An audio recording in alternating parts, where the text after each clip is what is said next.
하나님께서 오늘 우리에게 허락하시는 말씀 마가복음 9장 14절부터 19절까지 말씀입니다.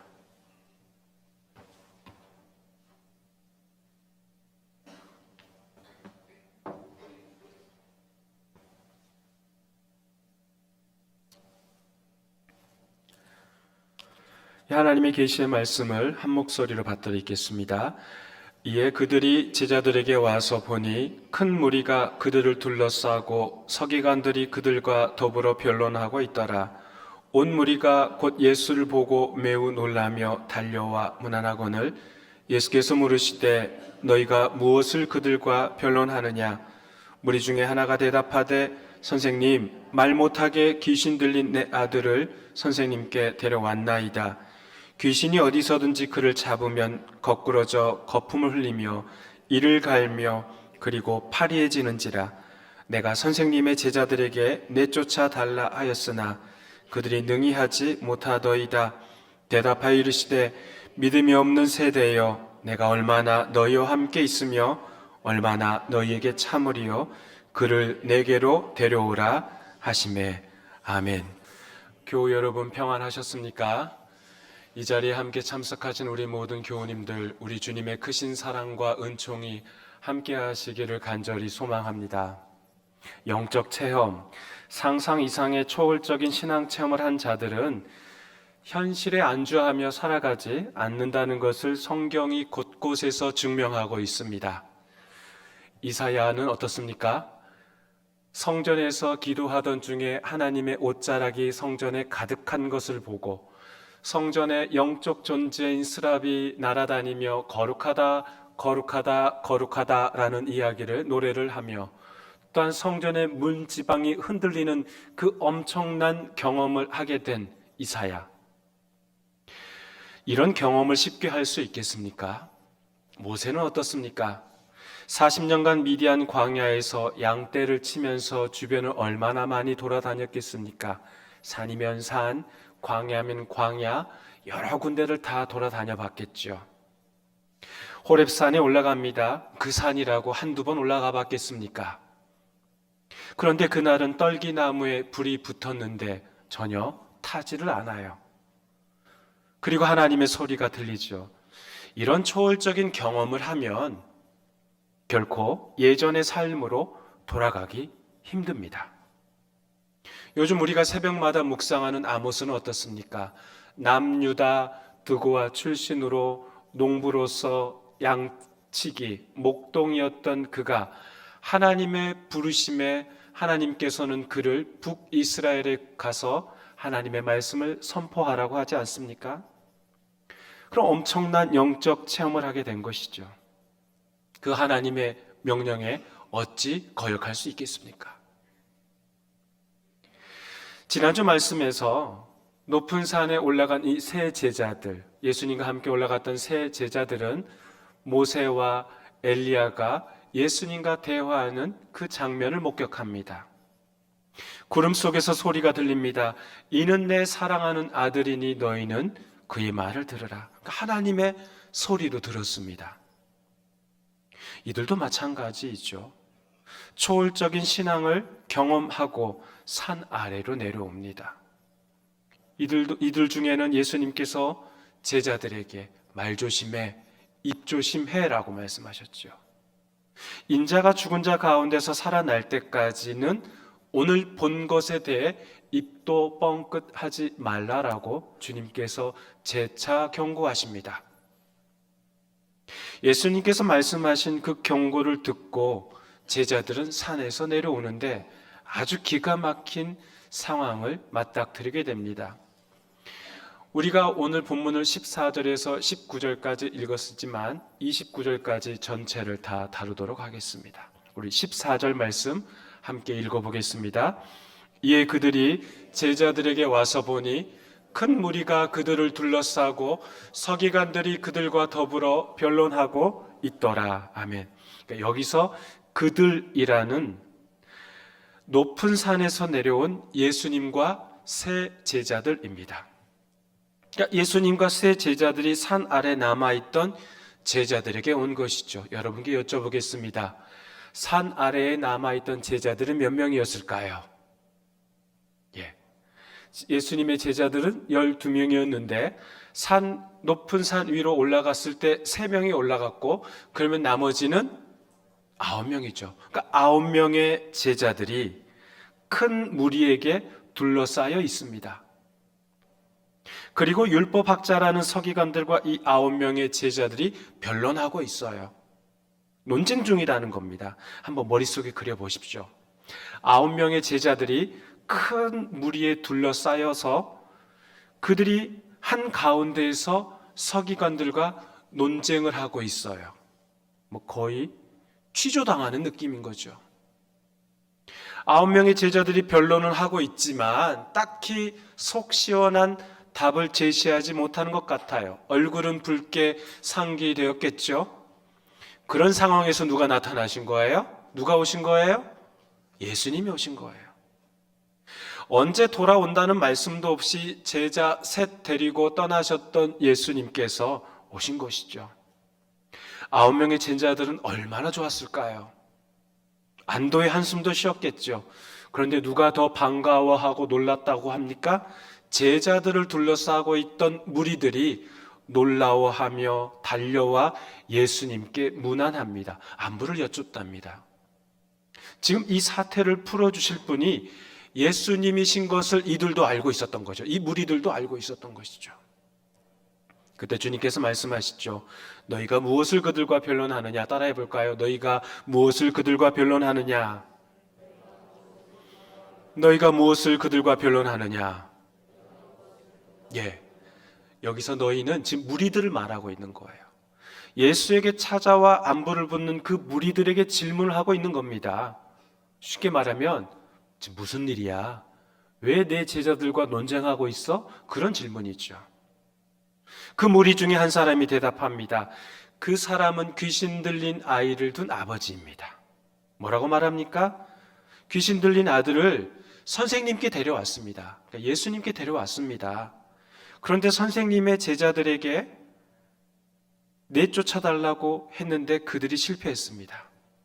그러니까 처음에는 선생님이신 예수님을 찾아서 왔지만 예수님께서 계시지 않아서 예수님의 제자들에게 귀신을 내쫓아달라고 말을 했습니다. 그런데 성공했어요? 실패했어요? 실패한 거예요. 제자들이 귀신을 내쫓지 못했던 겁니다. 그렇다면 여기서 우리가 한 가지 스스로 질문해 보는 거죠. 제자들은 예수님이 계시지 않은 상태에서 귀신을 내쫓으려고 했던 건데 과연 제자들은 그 귀신 들린 아이에게 뭐라고 말했을까요? 그리고 귀신 축출을 하지 못한 제자들에게 과연 어떤 문제가 있었던 것일까요? 귀신을 내쫓기 위해서 무엇인가 했겠죠. 소리 지르면서 통성 기도를 했을 수도 있고요. 아니면 옛날 기도원 같은 데 가면 막 안찰이라고 그러죠. 막 때리잖아요. 맞아보신 적 있으십니까? 기도원에 가셔서 여기저기 막 때리면서 귀신을 내쫓으려고도 했을 겁니다. 그런데 안 나가요, 귀신이. 제자들에게 어떤 문제가 있었을까요? 예수님의 말씀에서 유추해 볼 수 있는 거죠. 19절에서 예수님께서 뭐라고 말씀하십니까? 믿음이 없는 세대요. 믿음이 없는 세대요. 제자들이 믿음이 없었기 때문이라는 겁니다. 내가 얼마나 너희와 함께 있어야 하겠느냐며 안타까워하시고 탄식하고 계시는 거예요. 근데 보십시오. 아주 흥미로운 것은 제자들이 한마디도 하지 않다가 나중에 딱 한 번 발언해요. 언제요? 집에 도착해서요. 우리 28절 말씀 함께 읽어보겠습니다. 집에 들어가심에 제자들이 조용히 묻자오되 우리는 어찌하여 능히 그 귀신을 쫓아내지 못하였나이까? 주님께서 귀신 들린 아이를 고쳐주시고 이제야 제자들이 궁금한 것을 묻는 거죠. 아까부터 굉장히 궁금했을 거예요. 바로 그 자리에서 예수님께서 귀신 들린 아이를 고쳐주셨을 때 그때 물어보고 싶었을 거예요. 여쭤보고 싶었을 거예요. 그러나 치유하던 그 장소에서 여쭤보지 않았어요. 집에 도착해서 조용히 물어봤답니다. 이거 보면 참 제자들도 염치는 있어요. 그렇죠? 아무리 궁금해도 참았다가 집에 와서 그것도 조용히 물어봤답니다. 이게 뭐예요? 무슨 어떤 질문이에요? 왜 우리는 안 된 겁니까? 왜 우리는 귀신을 내쫓지 못한 겁니까? 그러자 주님께서 뭐라고 말씀하셔요? 기도뿐이다. 아주 간단하게 대답하셔요. 기도뿐이다. 여기서 그럼 한 가지 더 궁금한 게 생기는 거예요. 아까는 귀신을 내쫓지 못한 제자들에게 믿음이 없는 세대여 라고 말씀하셨어요. 그랬던 주님께서 이제는 기도뿐이다 라고 대답하셨어요. 이게 무슨 상관관계가 있을까요? 이게 무슨 뜻입니까? 즉 믿음과 기도가 같은 뜻으로 쓰인 겁니다. 여러분께 뜬금없는 질문일 수 있을 겁니다. 김 목사가 날씨가 춥다 보니까는 별 질문 다 하는구나라고 생각하지 마시고요. 여러분 기도하십니까? 저쪽에서 허허 웃으시네요. 기도 안 하세요? 기도하십니까? 기도하시죠. 예. 누구에게 기도하십니까?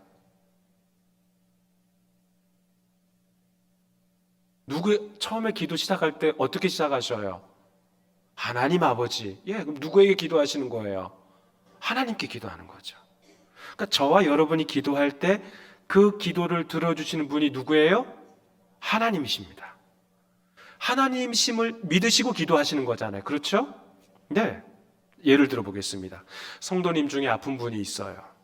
수술을 앞두고 있어요. 그러면 구역원이든 교회에서 그분을 위해서 합심하여 기도하고 중보 기도하지 않습니까? 수술을 잘 마쳤어요. 그러면 우리는 그 교우에게 가서 뭐라고 말합니까? 아유, 집사님, 하나님께서 기도에 응답해 주셨어 라고 말하지. 아유, 내가 기도해서 당신 수술 잘 된 거야 라고 말합니까? 그렇게 말하시는 분 있으세요? 아유, 내가 기도를 하여튼 밤새도록 24시간 동안 했어. 우리가 기도해서 응답하신 것이 아니에요. 정확히 표현하면 하나님께서 나를 통해, 우리를 통해 그 일을 이뤄 가신 것이죠. 그렇습니다. 우리가 기도하지 않아도 하나님께서는 일하십니다. 역사를 주관하시는 하나님께서 우리의 기도가 아니더라도 얼마든지 일하시는데 아무 지장 받지 않으세요. 신이 인간의 행동에 좌지우지 된다면 진정한 신이 될 수 있습니까? 아니죠. 그러나 하나님께서는 사람을 통해 일하십니다. 그 사람이 바로 저와 여러분이 되길 원하는 것이죠. 다시 말하면 우리가 간구하는 것들이 이루어지더라도 그 기도를 들으시는 주체가 하나님이십니다. 그러니까 하나님께서 우리를 도구 삼아 일을 하신 것이죠. 따라서 기도하는 행위는 이 모든 일, 간구하는 모든 것을 하나님께서 하신다는 그 믿음이 전제되어야 한다는 거예요. 그러니 기도와 믿음은 뗄래야 뗄 수 없는 관계입니다. 교회 여러분 아시다시피 마가복음 6장을 보시면 예수님께서 제자들을 파송하시잖아요. 둘씩 짝을 지어 더러운 귀신을 제어하는 권능을 주셨어요. 그러자 제자들은 회개하라 전파하며 귀신을 내쫓았어요. 그러니까 귀신 축출 경험이 있었던 자들입니다. 그런데 왜 그때는 되고 지금은 안 되는 겁니까? 왜 마가복음 6장에서는 귀신 축출을 하였고 왜 지금은 귀신 들린 아이의 그 귀신을 내쫓지 못했던 겁니까? 마가복음 6장에서 귀신을 제어하는 권능을 누가 주신 거예요? 예수님께서 주신 거예요. 예수님께서 주신 권능으로 제자들은 귀신을 내쫓고 많은 병자를 고쳤습니다. 누구의 이름으로요? 예수님의 이름으로요. 누가 주신 권능으로 이렇게 한 겁니까? 예수께서 주신 권능으로 그들은 병자도 고치고 병자도 치유하고 귀신도 내쫓을 수 있었습니다. 그런데 오늘 본문에서 예수님께서 제자들에게 뭐라고 말씀하셔요? 믿음이 없는 세대여 라고 말씀하셔요. 그 말씀의 근거에서 본다면 제자들은 귀신 축출의 은사가 예수님께서 주신 권능임을 잊고 살았던 겁니다. 제자들은 지난번 귀신 축출이 마치 자신들의 힘으로 한 것으로 생각한 것이죠. 그 능력의 근원이 하나님이심을 망각한 겁니다. 하나님에 대한 전적인 믿음 없이 하나님께서 나사렛 예수님에게 일임하신 그 귀신 축출의 권능을 제자들에게도 주셨건만 그들은 그 모든 능력이 자기들의 힘이라 라고 생각한 거죠. 그렇습니다. 믿음과 기도를 같은 뜻으로 예수님께서 말씀하신 이유가 바로 여기 있는 거예요. 믿음이 없이 하나님의 전적인 신뢰가 없이 자신의 힘과 능력으로 귀신을 쫓아내려고 하니 돼요, 안 돼요? 안 된 거예요. 기도도 마찬가지입니다. 내 인생의 주어를 하나님으로 삼고 그러한 믿음을 전제 조건으로 기도하며 간구하는 것이 참된 기도입니다. 그러한 믿음 안에서 드리는 기도가 고작 자신의 이익을 위한 간구가 되겠습니까? 내 삶의 주체가 하나님이신데, 내 인생의 주어가 하나님이신데 고작 내 기도가 내 사업장의 번영을 위해서, 내 가족의 평안을 위해서만 기도하겠냐는 겁니다. 사랑하는 교회 여러분, 믿음은 하나님의 능력을 잠깐 빌리는 게 아닙니다. 잠시 대여하여서 하나님의 능력을 사용하는 게 아니라는 뜻입니다. 비록 자신을 통해서 어떤 능력이 생기더라도 그 일을 하시는 분은 누구이시기에? 하나님이시기에 우리는 그저 주님의 도구로 사용되는 것이죠. 사랑하는 교회 여러분, 하나님을 내 편으로 삼지 마시고 내가 하나님 편이 되는데 애써야 합니다. 그 말이 그 말 같습니까? 다시 한번 말씀드리겠습니다. 하나님을 내 편으로 삼으려 하지 마시고 내가 하나님 편이 되어야 한다는 것이죠. 하나님을 내 편으로 삼으려는 것은 주도권이 내게 있는 것이고, 내가 하나님 편이 되려는 것은 하나님의 말씀에 순종하며 산다는 것, 주도권이 전적으로 주님께 있음을 인정하는 것입니다. 사랑하는 교회 여러분, 주님을 내 인생의 주인으로 모시고 살아가는 저와 여러분이 되기를 간절히 소망합니다. 귀신 들린 아이 아버지는 아이 상태에 대해 예수님께 자세히 설명합니다. 아이가 땅에 거꾸러져 거품을 흘립니다. 어릴 때부터 이런 증상이 있었습니다. 귀신이 아이를 죽이려고 불과 물에 자주 던졌습니다.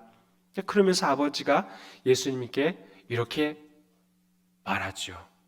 그러나 무엇을 하실 수 있거든 우리를 불쌍히 여기사 도와주옵소서. 이게 무슨 뜻이에요? 만일 고칠 수 있다면 고쳐주십시오. 여러분께 여쭤보겠습니다.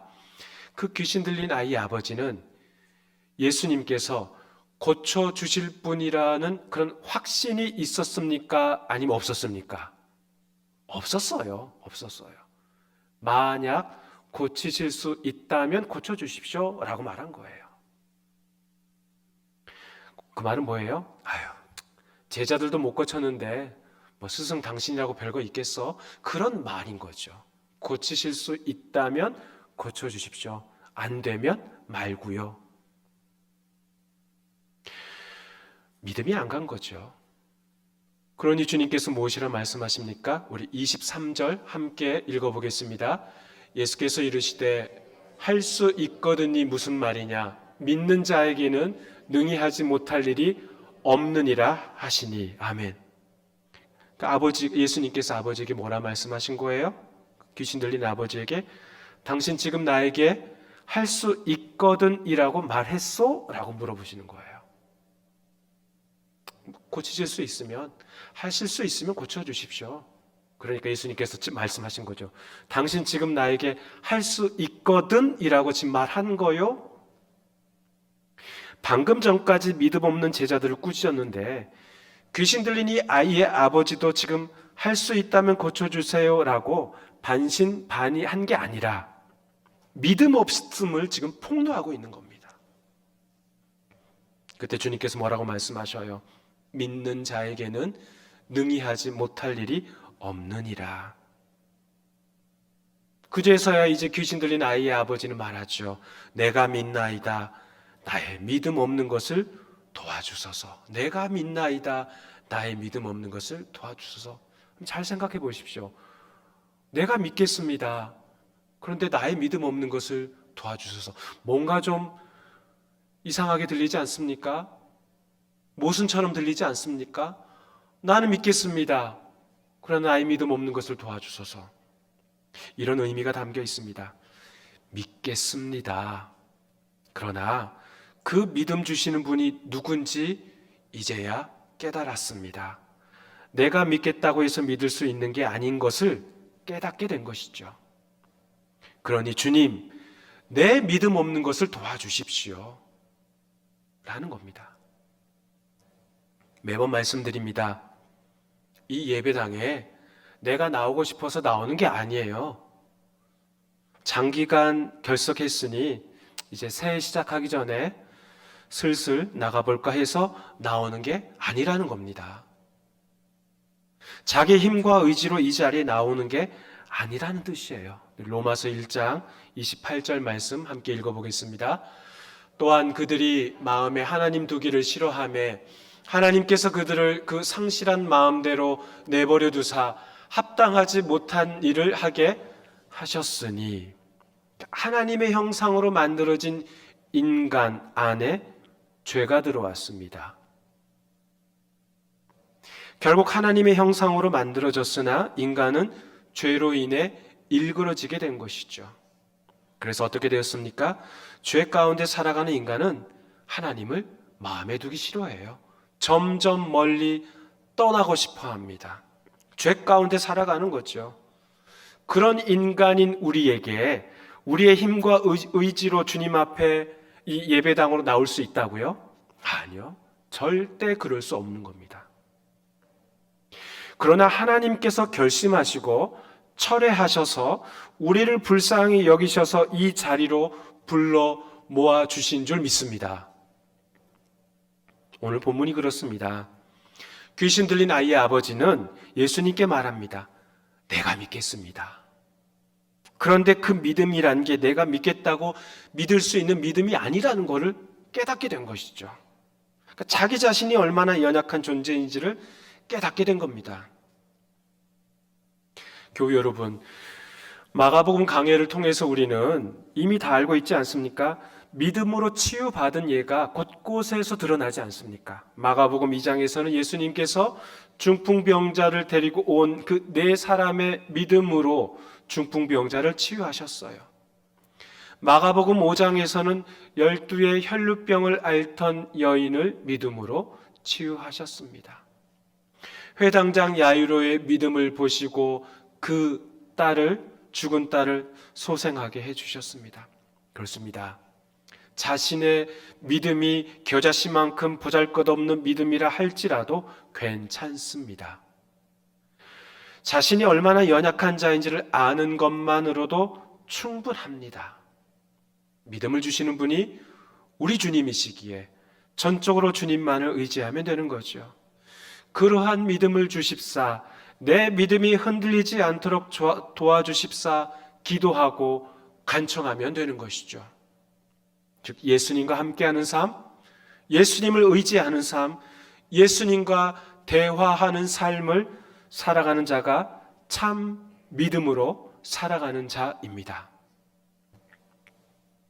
오늘 말씀을 통해 산 아래의 현실이 어떻다는 겁니까? 귀신이 아이를 잡으면 거꾸러지고 거품 흘립니다. 사람이 어떻게 제어할 방법이 없는 거예요. 귀신이 통제하는 세상이라는 겁니다. 산 아래의 현실이 어떻습니까? 자기 능력으로 귀신을 내쫓을 수 있다는 교만과 자만으로 살아가는 세상입니다. 산 아래의 현실이 어떻다는 겁니까? 자기를 숭배하는 세상, 이기적인 세상, 심지어 믿음도 부정하고 기도도 없는 세속 가득한 세상입니다. 이것이 바로 산 아래의 현실입니다. 사랑하는 교회 여러분, 우리는 이 산 아래에서 길을 걷습니다. 산 아래에서 생활합니다. 그렇다면 어떤 능력이 필요합니까? 믿음과 기도가 필요한 것이죠.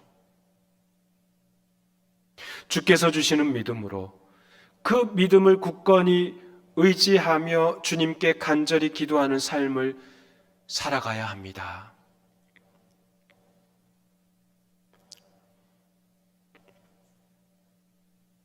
어수선한 시국에 신앙인이 올바로 서야 합니다. 귀신이 판을 치는 세상, 정의와 공의는 사라지고 불의와 이기적인 생각만 가득한 세상, 한 줌의 모래처럼 손가락 사이로 빠져나갈 권력에 의지하는 세상, 하나님을 믿는다고 하면서도 믿음대로 행동하지 않는 세상, 반신반의가 가득한 세상, 이러한 세상이 산 아래의 현실입니다. 오늘은 대림절 세 번째 주일입니다. 우리 주님께서는 산 아래의 현실을 가만히 두고 보지 않으시려고 이 세상을 치유하시기 위해 인간의 몸을 입고 이 땅에 오셨습니다. 산 아래의 현실이 얼마나 끔찍하고 추악한지 몸소 그 험한 길을 걸어가시기 위해 이 땅에 오셨습니다. 사랑하는 교회 여러분, 산 아래의 현실의 추악함을 보고 체념하며 살아가는 게 아니라 주님 주시는 믿음 안에서 주님 앞에 간절히 기도하며 이 어두운 세상을 헤쳐나가는 저와 여러분이 되기를 간절히 소망합니다. 우리는 지금 불확실한 길 위에 서 있습니다. 그렇다고 불안해하거나 근심하지 마십시오. 믿는 자에게는 능히 하지 못할 일이 없느니라 주님의 말씀입니다. 산 아래의 현실에 일말의 희망을 품고 예수의 사랑을 전달하며 살아가시는 저와 여러분이 되시기를 주의 이름으로 축원합니다. 하나님 아버지 감사합니다.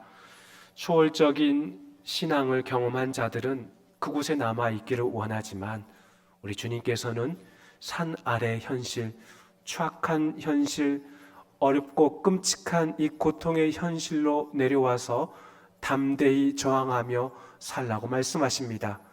주께서 허락하신 그 믿음과 기도 안에서 주님에 대한 전적인 믿음 안에서 기도하며 살라고 주님 말씀하십니다. 주의 말씀대로 살아가는 저희들의 삶이 되게 하시옵고 이 산 아래의 현실, 불확실한 길 위에 서 있는 저희들을 성령께서 인도하여 주시옵소서. 예수님의 이름으로 기도하옵나이다. 아멘.